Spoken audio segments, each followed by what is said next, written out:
Assalamualaikum warahmatullahi wabarakatuh. Halo teman-teman.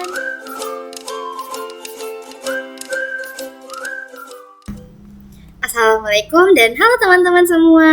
Kembali lagi bersama aku Maryam Solihah, mahasiswa psikologi Universitas Muhammadiyah Profesor Dr. Hamka. Nah, di segmen kali ini yaitu segmen ngobrol psikologi, kita bakal bahas tentang aktualisasi diri. Nah, aktualisasi diri itu sebenarnya apa sih?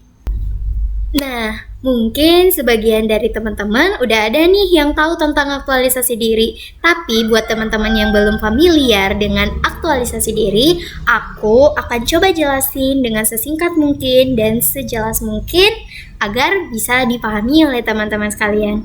Nah, tapi sebelum kita masuk ke ngobrol psikologi ini, aku mau kasih warning ya teman-teman. Kalau apa yang aku jelaskan itu belum tentu 100% benar, karena aku hanya mengutip dan juga memahami berdasarkan buku yang aku baca dan juga artikel dari jurnal yang aku temukan. Jadi, ketika teman-teman sekiranya menemukan kesalahan atau kekeliruan dalam penjelasan aku, teman-teman bisa menuliskan atau menjelaskan atau bahkan mengkoreksi kesalahan yang aku buat di dalam kolom komentar di bawah ini. Nah, tunggu apa lagi teman-teman? Mari kita ngobrol psikologi tentang aktualisasi diri, terkhususnya di dalam Islam bersama-sama. Let's get it!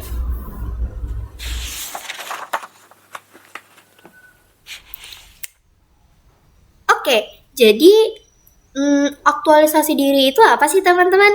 Nah, menurut teori Maslow yang dikemukakan oleh Abraham Maslow, aktualisasi diri adalah pemenuhan akan kebutuhan diri tertinggi dalam teori hierarki motivasi yang dibuatnya. Nah, jadi kita udah tahu nih teman-teman definisi tentang aktualisasi diri. Jadi, singkatnya aktualisasi diri itu adalah kondisi di mana semua kebutuhan yang kita butuhkan sudah terpenuhi. Nah, kebutuhan apa sih yang perlu kita penuhi untuk mencapai aktualisasi diri itu? Menurut hierarki kebutuhan Maslow, dibutuhkan 4 kebutuhan lainnya sebelum mencapai self-actualization atau kebutuhan akan aktualisasi diri. Nah, 4 kebutuhan ini diantaranya adalah pertama, physiological needs atau kebutuhan fisiologi. Jadi, kebutuhan fisiologi ini berkaitan dengan kebutuhan fisik kita, seperti makan dan juga minum. Kebutuhan kedua adalah safety needs atau kebutuhan akan keamanan. Kebutuhan akan keamanan ini berkaitan dengan tempat tinggal yang nyaman dan aman untuk diri kita. Kebutuhan ketiga adalah social needs, yaitu kebutuhan akan memiliki dan kasih sayang. Kebutuhan social needs ini atau kebutuhan akan kasih sayang ini terkait dengan sosialisasi kita. Jadi terkait kita berhubungan dengan teman-teman, keluarga, dan juga orang-orang terkasih kita. Lalu, tingkat yang keempat ada esteem needs atau kebutuhan akan penghargaan. Di kondisi ini, kita sangat butuh tentang penghargaan, prestasi yang membuat kita merasa dihargai. Dan pada akhirnya, ketika 4 kebutuhan tersebut telah terpenuhi, maka kita bisa mencapai tingkat paling tertinggi yaitu self-actualization. Nah, jadi ternyata ada 5 kebutuhan nih teman-teman yang harus kita penuhi sebelum mencapai aktualisasi diri. Nah, 5 kebutuhan itu apa aja ya tadi? Nah, yang pertama itu adalah kebutuhan fisiologis, lalu kedua kebutuhan akan keamanan, ketiga kebutuhan akan kasih sayang, keempat kebutuhan penghargaan, dan ketika keempat kebutuhan ini telah tercapai, maka kebutuhan yang terakhir adalah kebutuhan aktualisasi diri. Nah, itu tadi penjelasan singkat tentang aktualisasi diri secara umum melalui pandangan psikologi barat, khususnya dalam aliran humanistik nih teman-teman. Tapi kalau dalam Islam sebenarnya aktualisasi diri itu ada nggak sih? Terus kalau misalnya ada, apakah sama dengan penjelasan yang ada di psikologi barat ini? Gimana ya teman-teman? Ayo kita cari tahu.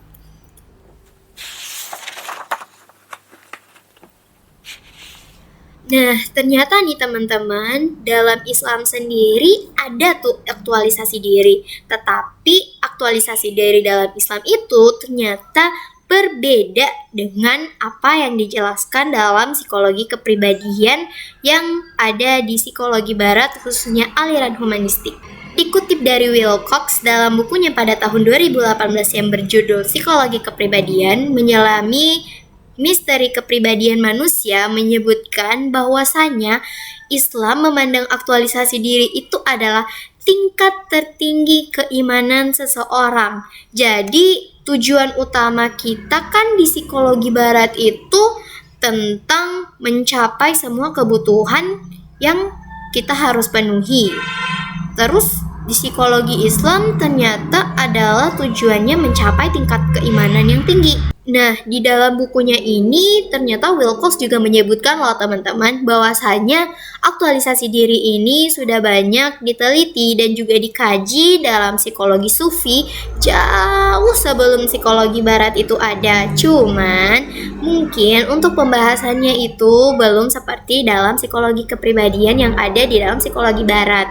Jadi terlihat berbeda dan juga terlihat perspektif lain yang muncul, sehingga kita bisa mencari tahu nih apa sih perbedaan perspektif aliran humanistik utamanya memandang tentang aktualisasi diri dan aktualisasi diri dalam Islam. Nah, ternyata di dalam Islam itu sebelum kita mencapai aktualisasi diri, ternyata ada kebutuhan dasar juga yang harus kita penuhi teman-teman.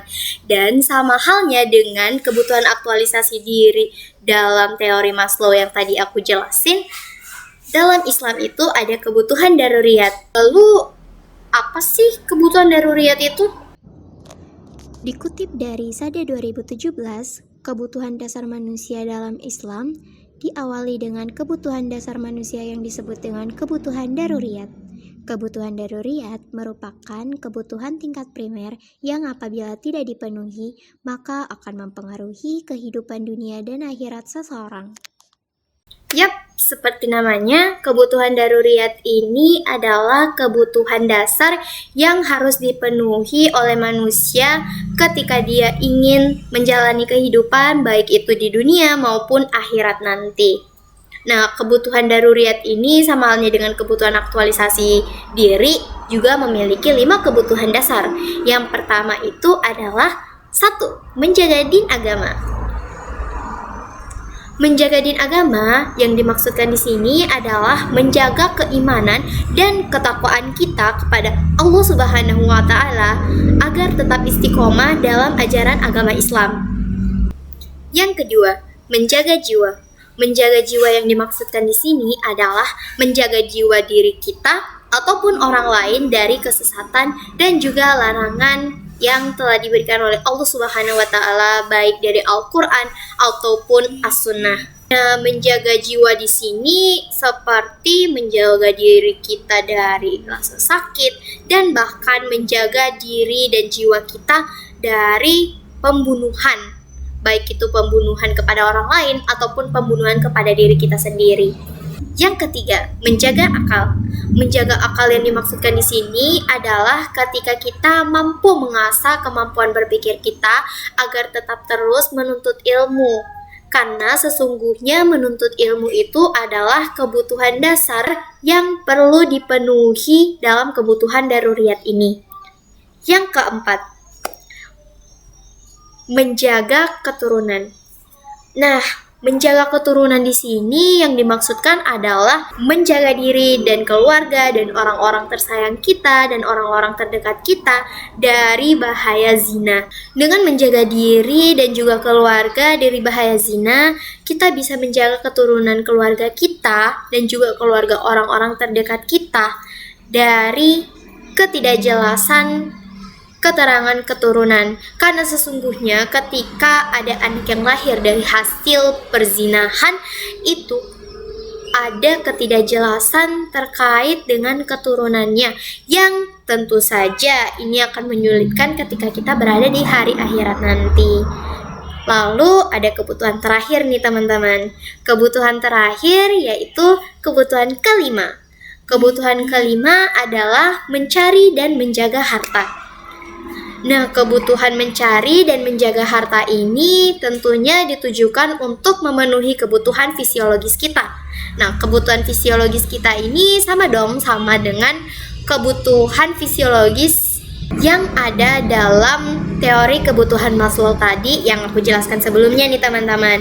Jadi sebagai pengingat lagi nih ya, kebutuhan fisiologis itu terdiri dari kebutuhan fisiologis kita, mulai dari makan dan juga minum. Nah, untuk memenuhi kebutuhan itu, ya tentu saja kita harus mencari harta itu, mencari uang ya teman-teman.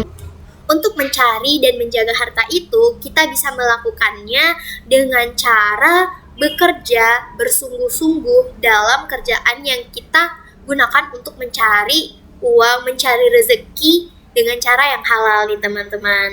Nah, itulah teman-teman tadi perbedaan antara kebutuhan daruriyat yang ada dalam perspektif Islam dan juga hierarki kebutuhan Maslow yang ada dalam perspektif psikologi barat. Sebelum mengakhiri sesi ngobrol psikologi kita, aku ingin menyampaikan satu hal nih teman-teman, bahwasanya adanya perbedaan yang muncul dalam pengkajian, dalam pembahasan, dalam bincang-bincang, dalam ngobrol psikologi kita kali ini terkait dengan perspektif Islam ataupun perspektif psikologi khususnya aliran humanistik dalam memandang aktualisasi diri, itu tidak ditujukan untuk memecah belah atau membeda-bedakan pendapat yang ada, tetapi adanya perbedaan ini ditujukan untuk menyadari bahwasanya ada perbedaan perspektif antara psikologi Islam dalam memandang aktualisasi diri dan juga perspektif psikologi humanistik khususnya yaitu teori kebutuhan Maslow dalam memandang aktualisasi diri. Dan pada akhirnya kita sampai bahwasanya perbedaan ini bukan dimaksudkan untuk meninggikan pendapat yang satu dan juga merendahkan pendapat yang lain, tetapi perbedaan pendapat ini ditujukan untuk menyadarkan bahwa adanya perbedaan perspektif ini menyadarkan bahwa kita dalam mengkaji atau memandang sesuatu itu tidak harus dalam satu perspektif saja, tetapi ketika kita memandang suatu masalah, baik itu masalah tentang aktualisasi diri yang sedang kita bahas ini ataupun masalah-masalah lainnya nanti, kita tuh tidak hanya berpaku pada satu perspektif saja nih teman-teman, tapi ternyata ada banyak perspektif lain yang bisa kita kaji dan bisa kita lihat atau telaah bersama-sama. Dan pada akhirnya tujuan dari aku membuat ngobrol psikologi kali ini adalah untuk menyadarkan kita bahwasanya dalam melihat suatu masalah, kita harus melihat dari berbagai perspektif dan juga pendapat orang lain. Nah, itulah tadi sekumpulan dari informasi dan juga pembelajaran kita hari ini dalam ngopi kali ini, ngobrol psikologi kali ini. Akhir kata, aku ucapkan terima kasih kepada teman-teman yang udah setia nih, udah nonton dari awal sampai akhir. Terkait dari awal sampai akhir aku menjelaskan sampai membuat kesimpulan di ngopi kali ini. Aku mohon maaf sekali lagi apabila ternyata dalam penjelasan aku kali ini ada kekeliruan, kekurangan, ataupun bahkan kesalahan di dalam penjelasanku. Aku mohon maaf karena aku pun masih belajar dan tentu saja aku membutuhkan kritik dan saran teman-teman agar bisa berkembang di kemudian hari dan memberikan konten yang lebih menarik dan juga lebih bermanfaat bagi teman-teman di kemudian harinya.